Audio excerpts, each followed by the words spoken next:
بسم اللہ الرحمن الرحیم۔ السلام علیکم ناظرین، میں جی ایس ساکیو۔ آج 2 مئی 2023 کا دن ہے۔ تمام دریاؤں کا ڈیٹا میں آپ سے شیئر کر دیتا ہوں۔ سب سے پہلے ہم دریائے ستلج کی بات کرتے ہیں تو سلیمانکی پر اخراج نیل نہیں ہو رہا اور اسلام پر بھی اخراج نہیں ہو رہا، نیل ہے۔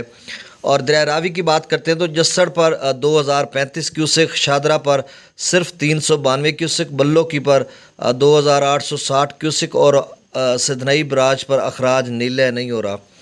دریائے چناب کی بات کرتے ہیں تو مرالہ پر اس وقت جو اخراج ہے وہ 13,697 کیوسک، خانکی پر 8,875 کیوسک، قادر آباد پر 2,781 کیوسک، ترمو براج پر 2,025 کیوسک اور پنجند پر اخراج نیل نہیں ہو رہا۔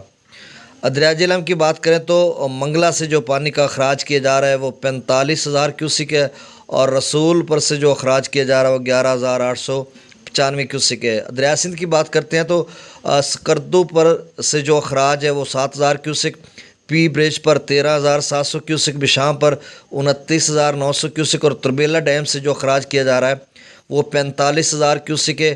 کابل دریا سے جو اخراج ہے، مطلب جو دریائے سندھ میں گرتا ہے پانی، وہ 34,200 کیوسک ہے۔ کالا باغ سے جو اخراج کیا جا رہا ہے وہ 54,694 کیوسک۔